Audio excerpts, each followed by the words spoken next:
ാകുമെന്ന് പറഞ്ഞാൽ സ്വപ്നമാണല്ലോ. മണിയറ സ്വപ്നം കാണുന്നവനാണല്ലോ. മണിയറ സ്വപ്നം കാണുന്നവനാണല്ലോ. കിട്ടുന്ന പെണ്ണിനെ കുറിച്ച് ഒരുപാട് പ്രതീക്ഷ വെക്കുന്നവനാണല്ലോ.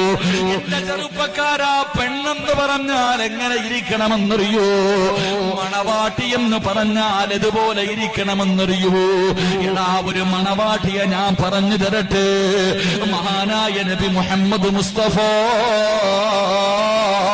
സല്ലല്ലാഹു അലൈഹി വസല്ലമ തങ്ങളുടെ പ്രിയപ്പെട്ട പൊന്നുമോൾ മഹദി ഫാത്തിമ ബീവി റളിയല്ലാഹു തആല അൻഹ കല്യാണം കഴിഞ്ഞു, വിവാഹം കഴിഞ്ഞു.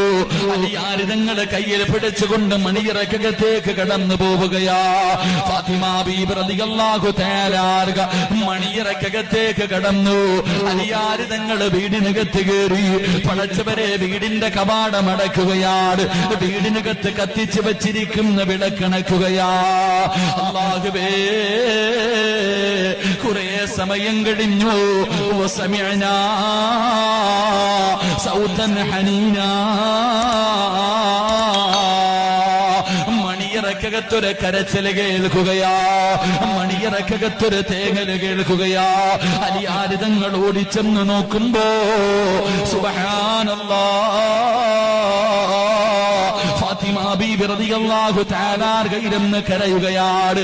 അലിയാർ തങ്ങൾ ചോദിച്ചു, ഫാത്തിമ, എന്തിനാ നീ കരയുന്നത്? എന്നെ ഇഷ്ടമായില്ലേ ഫാത്തിമ? എന്നെ ഇഷ്ടമായില്ലേ ഫാത്തിമ? ഫാത്തിമ ബീബി റളിയല്ലാഹു തആല അലിയാർ തങ്ങളുടെ കയ്യിൽ പിടിച്ചിട്ട് പറയുന്നു, അലിയേ, നിങ്ങളെ ഇഷ്ടപ്പെടാത്ത ഏതെങ്കിലും ഒരു പെണ്ണുണ്ടോ? പിന്നെ എന്തിനാ നീ കരയുന്നത്? അവിടെന്ന് പറയുന്നു, അലിയേ, ഇന്ന് നമ്മുടെ ആദിരാത്രിയാണല്ലോ. ഇന്ന് ജീവിതം തുടങ്ങുന്ന രാത്രിയാണല്ലോ. ഇന്ന് നമ്മുടെ മണിയറയാണല്ലോ. ഈ മണിയറക്കകത്തേക്ക് കടന്നു വന്നപ്പോ കത്തിച്ച് വെച്ചിരിക്കുന്ന വിളക്ക് പെട്ടെന്ന് അണച്ചപ്പോ ഈ മണിയറക്കകത്ത് വല്ലാത്ത ഇരുള് വന്നലിയേ. എനിക്ക് പെട്ടെന്ന് ഓർമ്മ വന്നത്, എനിക്ക് ഇരുള് കണ്ടപ്പോ പെട്ടെന്ന് ഓർമ്മ വന്നത് എന്തെന്നറിയുവോ?